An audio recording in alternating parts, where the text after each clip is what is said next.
전세 보증금 날릴 뻔했습니다. 해설. 일부. 중년의 전세 불안감, 왜 커지는가? 전세 보증금 날릴 뻔했습니다. 이 한마디 속에는 최근 몇 년간 많은 중년들이 겪었을 혹은 지금도 겪고 있는 깊은 불안감과 아찔했던 경험이 고스란히 담겨 있습니다. 한때 전세는 우리에게 가장 안전하고 익숙한 주거 방식이었습니다. 매달 나가는 월세 부담 없이 목돈을 맡겨두면 계약 만료 시 온전히 돌려받을 수 있다는 믿음은 내 집 마련이 어려운 서민들에게 든든한 버팀목이 되어 주었습니다. 하지만 최근 몇 년 사이 전세는 더 이상 안전자산이 아닌 언제 터질지 모르는 시한폭탄처럼 느껴지기 시작했습니다. 젊은 시절부터 우리는 전세를 통해 자산을 모으고 내 집 마련의 꿈을 키워왔습니다. 전세 보증금은 단순한 보증금을 넘어 가족의 미래를 위한 종잣돈이자 유사시를 대비한 비상금과도 같았습니다. 전세 계약을 할 때면 등기부등본을 떼어보고 전입신고와 확정일자를 받는 것이 당연한 절차였지만 그것만으로도 충분히 안전하다고 믿었습니다. 집주인의 신용이나 주택시장의 흐름에 대해 깊이 고민할 필요는 없었습니다. 그저 계약 기간이 끝나면 보증금을 돌려받아 다음 집으로 옮겨가거나 내 집을 살 수 있을 거라는 막연한 희망이 있었습니다. 하지만 최근 부동산 시장의 급변동은 이러한 믿음을 송두리째 흔들어 놓았습니다. 집값이 급등했다가 다시 급락하는 과정에서 전세 가격이 매매 가격을 넘어서는 이른바 깡통전세가 속출하고 집주인의 파산이나 주택 경매 소식이 심심찮게 들려오기 시작했습니다. 뉴스에서는 전세 사기 피해자들의 절규가 연일 보도되고 주변에서도 전세 보증금을 제때 돌려받지 못해 발을 동동 구르는 이들의 이야기가 들려옵니다. 이러한 현실은 중년들에게 더욱 큰 불안감을 안겨줍니다. 은퇴를 앞두고 있거나 이미 은퇴한 분들에게 전세 보증금은 노후 생활의 가장 큰 자산인 경우가 많습니다. 어렵게 모은 전 재산이 한순간에 사라질 수도 있다는 위기감은 우리의 마음을 짓누릅니다. 자녀들에게 부담을 주지 않고 안정적인 노후를 보내고 싶었던 소박한 꿈마저 위협받는 현실에 우리는 깊은 한숨을 내쉬곤 합니다. 이제 전세는 단순한 주거 방식 선택의 문제가 아니라 우리의 소중한 자산을 지키기 위한 치열한 싸움이 되었습니다. 과거의 경험만으로는 대비하기 어려운 새로운 위험들이 도처에 도사리고 있습니다. 이러한 불안감 속에서 우리는 과연 어떻게 우리의 전세 보증금을 지켜낼 수 있을지 그 해답을 찾아야 할 때입니다. 2부. 집주인 파산, 예상치 못한 재앙. 집주인이 파산했다는 소식을 들었을 때 하늘이 무너지는 줄 알았습니다. 전세 보증금을 날릴 뻔했던 이들의 공통된 경험담입니다. 집주인의 파산은 세입자에게 예상치 못한 재앙으로 다가옵니다. 내가 살고 있는 집의 소유주가 경제적으로 어려워져 더 이상 빚을 갚을 수 없는 상황에 이르면 그 집은 채권자들에게 넘어가 경매 절차를 밟게 될 가능성이 매우 높아집니다. 이때 세입자의 전세 보증금은 다른 채권자들의 빚과 함께 순위를 다투게 되면서 회수가 어려워질 수 있습니다. 집주인이 파산 선고를 받게 되면 법원은 집주인의 모든 재산을 동결하고 파산 관제인을 선임하여 재산을 관리하게 합니다. 이때 임대차 계약 관계에 있는 세입자의 보증금은 파산재단에 포함되어 처리됩니다. 문제는 세입자의 보증금 채권이 다른 채권자들의 채권보다 후순위로 밀릴 수 있다는 점입니다. 예를 들어 집주인이 주택을 담보로 은행에서 대출을 받았다면 은행의 담보권이 세입자의 전세 보증금보다 우선할 수 있습니다. 특히 전세 계약 전에 이미 주택의 근저당권이 설정되어 있었다면 세입자는 자신의 보증금을 온전히 돌려받기 매우 어려워집니다. 파산 절차는 복잡하고 시간이 오래 걸립니다. 법원의 결정에 따라 파산 관제인이 재산을 정리하고 채권자들에게 배분하는 과정이 수개월에서 수년까지 이어질 수 있습니다.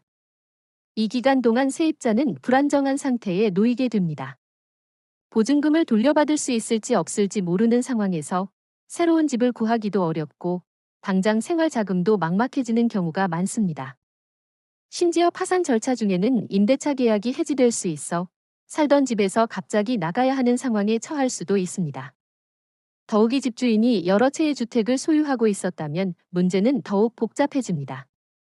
이른바 빌라왕이나 전세왕 사건처럼 한 명의 집주인이 수십 채에서 수백 채의 주택을 소유하다가 파산하는 경우 피해 세입자의 수가 너무 많아 보증금 회수가 더욱 어려워지는 경우가 많았습니다.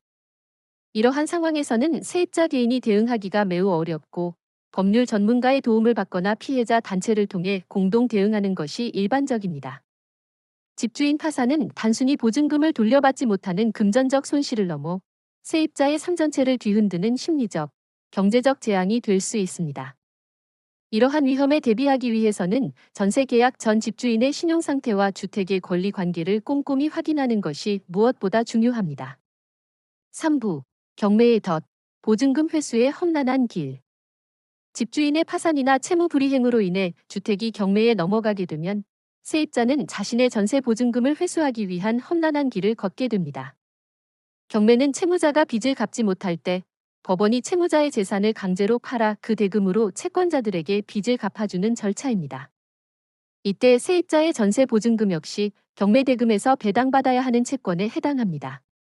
하지만 경매 과정은 복잡하고 세입자가 자신의 권리를 제대로 주장하지 못하면 보증금을 온전히 날릴 수도 있는 덫이 될 수 있습니다. 경매 절차가 시작되면 법원은 해당 주택에 대한 감정평가를 실시하고 최저 매각 가격을 정합니다.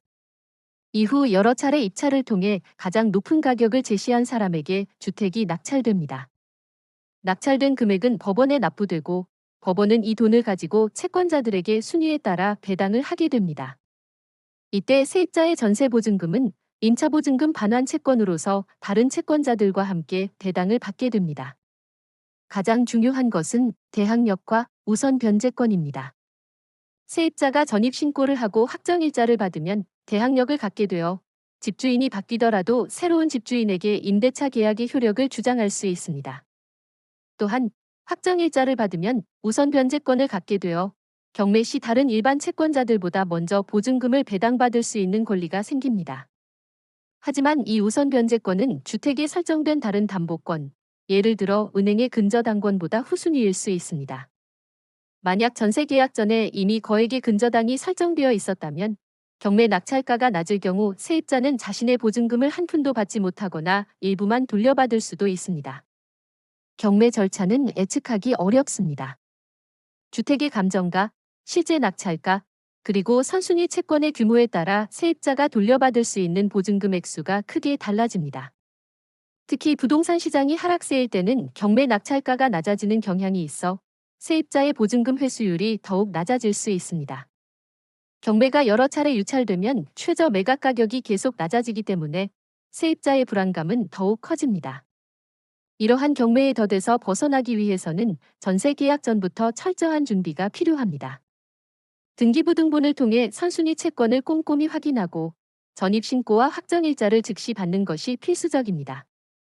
또한 만약 주택이 경매에 넘어가게 된다면 법률 전문가의 도움을 받아 자신의 권리를 정확히 주장하고 배당 요구를 하는 등 적극적으로 대응해야 합니다. 험난한 경매의 길에서 우리의 소중한 보증금을 지켜내기 위한 지혜와 노력이 절실합니다. 깡통전세의 그림자, 내 보증금은 어디로? 깡통전세라는 말은 최근 전세 시장의 불안감을 가장 잘 나타내는 단어 중 하나입니다. 깡통전세는 전세 보증금이 해당 주택의 매매 가격과 비슷하거나 심지어 매매 가격을 넘어서는 상황을 의미합니다. 여기에 주택담보대출 등 다른 선순위 채무까지 합치면 집값이 전세 보증금과 선순위 채무의 합계에도 미치지 못하게 되어 집을 팔아도 세입자의 보증금을 돌려주기 어려운 상태가 됩니다. 마치 속이 텅 비어버린 깡통처럼 보증금을 회수하기가 매우 어려워지는 위험한 상황입니다. 깡통전세가 발생하는 주된 원인은 부동산 시장의 급격한 변동에 있습니다. 집값이 급등하던 시기에는 전세 가격도 함께 오르는 경향이 있었습니다. 이때 일부 집주인들은 시세보다 높은 전세금을 받아 주택을 매입하거나 기존 대출을 갚는 데 사용했습니다. 이후 집값이 하락하기 시작하면서 전세 가격은 그대로인데 매매 가격이 급락하여 역전되는 현상이 발생한 것입니다. 특히 신축 빌라나 아파트의 경우 분양가를 높게 책정하고 전세금을 매매가에 가깝게 받아 세입자를 구한 후 집값이 하락하면서 깡통전세가 되는 경우가 많았습니다. 깡통전세는 세입자에게 치명적인 위험을 안겨줍니다. 계약 만료 시점에 집주인이 보증금을 돌려주려 해도 집을 팔아도 보증금을 마련할 수 없는 상황이 되기 때문입니다. 집주인은 새로운 세입자를 구해서 보증금을 돌려주려 하지만 깡통전세라는 사실이 알려지면 새로운 세입자를 구하기도 어렵습니다. 결국 세입자는 자신의 보증금을 돌려받기 위해 집주인에게 소송을 제기하거나 주택을 경매에 넘겨야 하는 상황에 처하게 됩니다. 문제는 경매로 넘어가더라도 보증금을 온전히 회수하기 어렵다는 점입니다. 깡통전세는 이미 매매 가격보다 전세 보증금이 높은 상태이므로 경매 낙찰가가 전세 보증금보다 낮을 가능성이 매우 큽니다. 여기에 선순위 대출까지 있다면 세입자는 자신의 보증금을 거의 돌려받지 못하거나 아예 한 푼도 받지 못하는 최악의 상황에 직면할 수도 있습니다. 어렵게 모은 전 재산을 한순간에 날릴 수도 있다는 깡통전세의 그림자는 많은 중년들의 마음을 짓누르고 있습니다. 깡통전세의 위험을 피하기 위해서는 전세계약 전 해당 주택의 시세와 전세가율을 꼼꼼히 확인하는 것이 필수적입니다. 주변 시세 대비 전세금이 지나치게 높거나 매매가와 전세가가 거의 차이가 나지 않는다면 깡통전세의 위험이 높다는 신호로 받아들여야 합니다. 우리의 소중한 보증금을 지키기 위해 깡통전세의 그림자를 미리 감지하고 피하는 현명한 지혜가 필요합니다. 5부. 위험에 대비하는 중년의 지혜로운 대응법. 전세 보증금 날릴 뻔했습니다. 라는 아찔한 경험을 피하고 우리의 소중한 자산을 지키기 위해서는 위험에 대비하는 중년의 지혜로운 대응법이 필요합니다. 과거에 안전했던 전세 개념은 이제 통하지 않습니다. 이제는 전세 계약 하나하나에 신중을 기하고 만약의 사태에 대비할 수 있는 실질적인 방안을 마련해야 합니다. 가장 중요한 것은 전세 계약 전 철저한 권리 분석입니다. 계약하려는 주택의 등기부 등본을 반드시 확인하여 선순위 채권, 근저당, 전세권 등이 얼마나 설정되어 있는지 꼼꼼히 살펴봐야 합니다. 특히 집값 대비 선순위 채권과 전세 보증금의 합계가 지나치게 높다면 계약을 재고해야 합니다. 전세가율이 높은 주택은 깡통전세의 위험이 크므로 주변 시세와 전세가율을 충분히 비교 분석하는 것이 중요합니다. 집주인의 세금 체납 여부도 확인하는 것이 좋습니다.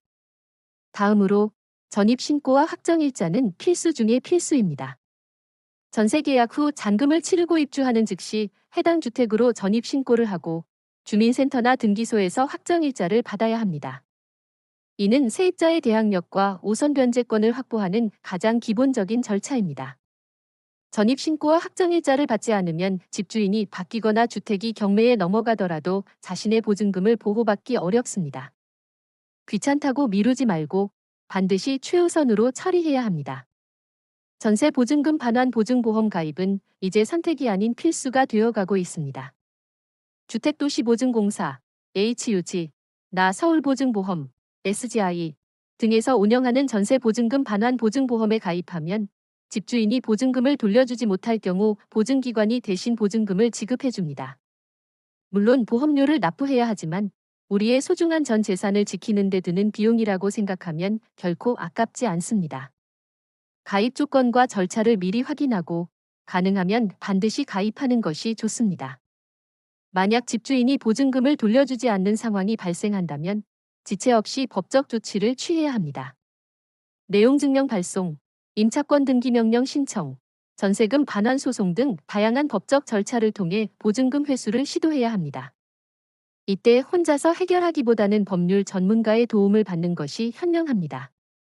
시간과 비용이 들더라도 우리의 권리를 포기하지 않고 적극적으로 대응해야 합니다.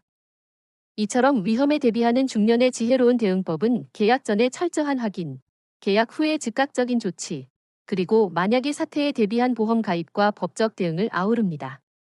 우리의 소중한 보증금을 지키기 위해 이 모든 과정을 꼼꼼히 챙기는 것이 무엇보다 중요합니다. 6부. 전세 제도의 미래와 중년의 현명한 선택. 최근 전세 시장의 불안정성과 전세 사기 피해는 우리에게 전세 제도의 미래에 대한 근본적인 질문을 던지고 있습니다. 한때는 한국만의 독특하고 안전한 주거 방식으로 여겨졌던 전세가 이제는 위험한 제도로 인식되면서 중년의 우리는 앞으로 어떤 주거 형태를 선택해야 할지 깊은 고민에 빠지게 됩니다. 전세 제도의 변화와 정부의 정책 방향을 이해하고 우리의 상황에 맞는 현명한 선택을 하는 것이 중요합니다. 전세 제도는 원래 집주인에게는 목돈을 빌려 사업 자금 등으로 활용하고 세입자에게는 월세 부담 없이 거주할 수 있는 상호 이익적인 구조였습니다.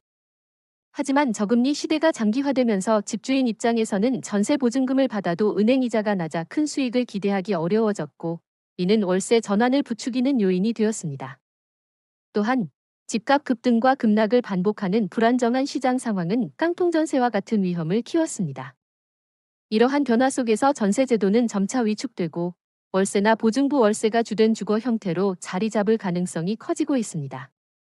정부 역시 전세 사기 피해를 막고 시장의 안정화를 위해 다양한 정책을 내놓고 있습니다. 전세 보증금 반환 보증 가입 의무화 확대, 전세 사기 피해자 지원 특별법 제정, 전세가율 규제 강화 등이 대표적입니다. 이러한 정책들은 세입자를 보호하고 전세 시장의 투명성을 높이는 데 기여할 수 있습니다. 하지만 동시에 전세 물량 감소나 전세 가격 상승 등 또 다른 부작용을 낳을 수도 있습니다. 이러한 전세 제도의 변화 속에서 중년의 우리는 어떤 선택을 해야 할까요? 첫째, 월세 전환을 적극적으로 고려해 볼 필요가 있습니다. 전세 보증금의 위험을 감수하는 것보다 월세를 내고 남은 목돈을 안전한 곳에 투자하거나 노후 자금으로 활용하는 것이 더 현명할 수 있습니다. 월세는 매달 고정 지출이 발생하지만 보증금 회수 위험에서 자유롭다는 장점이 있습니다. 둘째, 내 집 마련의 시기를 신중하게 판단해야 합니다. 전세 시장의 불안정성은 내 집 마련의 필요성을 더욱 부각시키지만 급변하는 부동산 시장에서 섣부른 매수는 위험할 수 있습니다. 자신의 재정 상황과 주택 시장의 흐름을 면밀히 분석하고 전문가의 조언을 참고하여 가장 적절한 시기를 찾는 것이 중요합니다. 셋째, 주거 형태의 다양성을 열린 마음으로 받아들여야 합니다. 전세, 월세뿐만 아니라 공공임대주택, 주택연금 등 다양한 주거 형태를 고려하고 나의 노후 계획과 라이프 스타일에 가장 적합한 방안을 찾아야 합니다. 더 이상 하나의 주거 방식에만 얽매이지 않고 유연하게 사고하는 것이 현명한 중년의 자세입니다. 전세 제도의 미래는 불확실하지만 우리의 삶은 계속됩니다. 불안정한 시장 속에서도 우리의 소중한 자산을 지키고 안정적인 노후를 위한 현명한 주거 선택을 하는 것이 중년의 지혜일 것입니다.